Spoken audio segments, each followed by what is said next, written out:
ilaha illallah, mati. Enak ngono. Tibake husnul khotimah gampang ya. Ini sinat, tapi tidak mudah dipraktek mati beneran, tidak mudah. Maka harus kita rebut. Bagaimana caranya? Kalau sudah, ya sudah.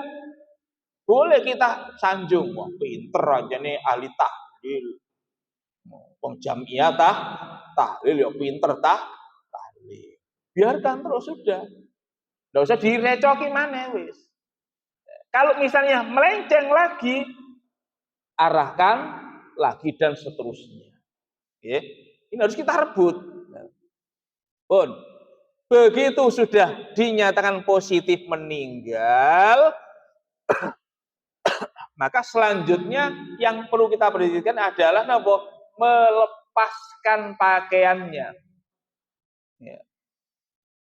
Kalau masih memungkinkan bisa dilepas, kalau tidak mungkin digunting jebret-jebret nang mari. Kemudian ditata dengan sedemikian rupa. Saat menata itulah diantaranya manakala kita jumpai jenazah itu apapun adanya, termasuk diantaranya barangkali terbelalak, melotot, meripati. Sekali lagi kita bicara jenazah muslim. Kalau non muslim, orang kafir, bukan kapasitas kita, sudah tidak usah diurus. Ya. Kita bicara jenazah muslim. Kalau tidak muslim, tidak usah diomong lah, apa bakas wong kafir. Nah. Begitu sudah dinyatakan positif meninggal, apapun adanya si jenazah itu, jangan sekali-kali kita berkata-kata yang tidak baik. Jangan sekali-kali berkata-kata dengan kata-kata yang tidak baik. Contoh misalnya zaman Rasulullah, Abu Salamah itu meninggal dan kedua matanya melotot, terbelalak, mendelik, mencicil. Bahasa pepeke. Ya.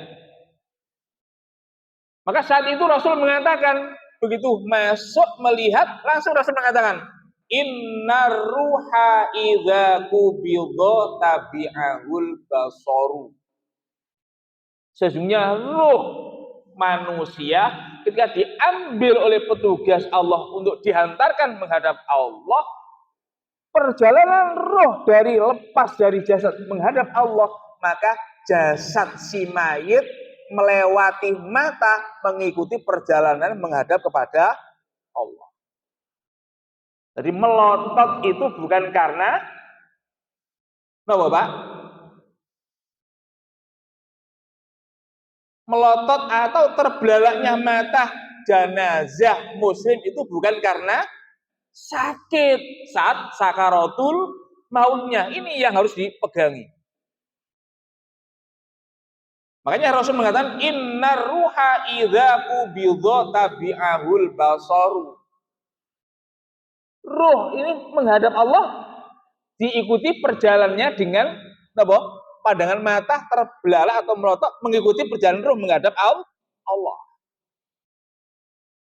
Bukan karena sakit. Hanya saja begitu Rasul menjelaskan seperti itu,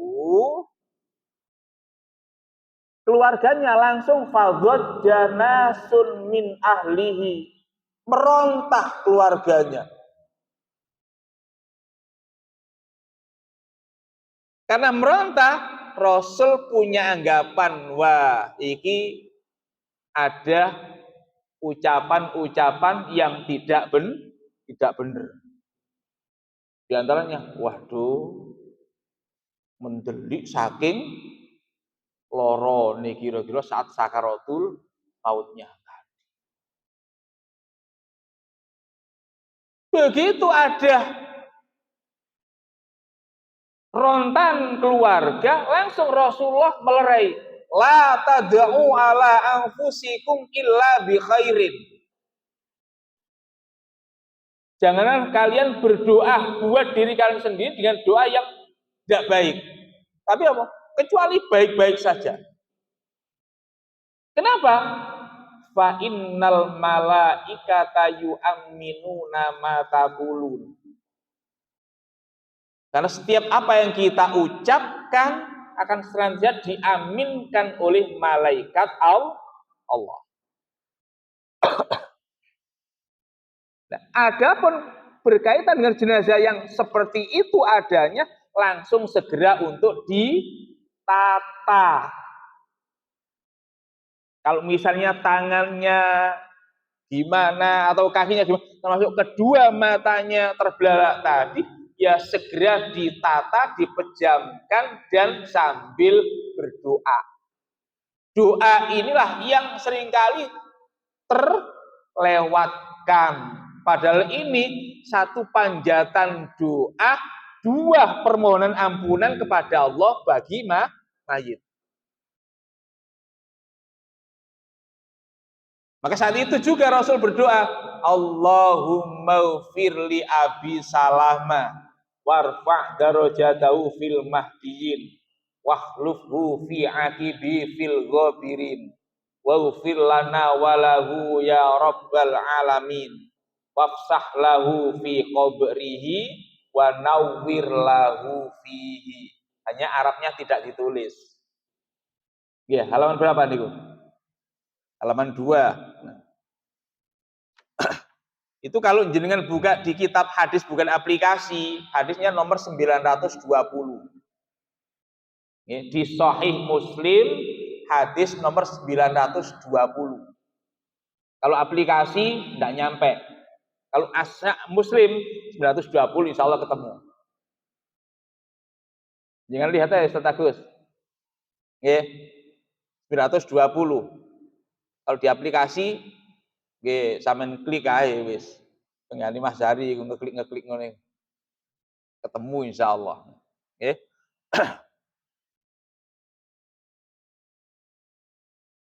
Bisa diterima? Lah begitu sudah ditata ya tetap setelah itu langsung ditutupi dengan kain. Ketika itu Rasulullah ditutup dengan kain khibaro. Kain khibaro itu kalau zaman dulu selimut yang warna putih ada garis-garis yang agak di abu-abu, ya sejenis itulah. Jadi kain khibaro itu kain khas yang dipintal, ditenun oleh orang-orang Yaman. Tapi tidak harus seperti itu. Tapi coba begitu sudah langsung ditutup sekujur tubuhnya. Selesai sudah. Pun jelas? Nah, baru saat itu juga kita berbagi di antara satu menyiapkan ugorampene perawatan jenazah. Napa ugorampene niku? Perlengkapan untuk perawatan jenazah. Sebagian yang lain mengabarkan kepada handai taulan sanak keluarga. Boleh. Bahkan ini dicontohkan langsung oleh Rasul. Rasul sendiri yang mengabarkan berita kematian itu. Walaupun nuwun sewu ada sebagian yang menentang, tidak boleh. Karena memang ada dua kasus. Ya, di Bukhari itu ada dua kasus. Satu, Rasul melarang mengabarkan berita kematian, tapi Rasul sendiri praktek mengabarkan berita kematian. Pun, artinya apa? Satu masalah ada pro, kontra. Maka di sini harus kita ambil titik temunya. Karena tidak mungkin Rasulullah mencela. Nggak mungkin Rasulullah mencela. Nah, maka mengabarkan yang bagaimana yang dilarang itu yang perlu kita perhatikan. Bukan mengabarkannya, tapi kenapa Rasul melarangnya. Dan larang-larang ini harus diperhatikan. Ya. Nah, contoh mengabarkan kematian kayak yang di Jawa Pos, satu halaman penuh. Apa manfaatnya bagi jenazah? Kalau mengabarkan seperti itu, walaupun satu lembar penuh full color. Apa manfaat bagi jenazah? Tidak ada. Tidak ada manfaatnya. Paling-paling kalau seperti itu datang karangan bunga. Kata dia, paling-paling apa manfaat bagi jenazah? Gak ono ngebut-ngebut embong malah. Tontonan iso dadi wong kena musibah, kecelakaan. Belok korongan bunga. Wah, itu tidak perlu yang seperti itu. Itulah yang dilarang. Nah, maka mengabarkan kematian ini memang diperlukan. Apa tujuannya? Satu, supaya umat ini segera menunaikan kewajiban-kewajibannya. Segera datang untuk menunaikan kewajiban-kewajibannya. Apa diantaranya? Memandikan, mengkafani, menyolati, mengantar, mengubur dan mendoakan. Kenapa?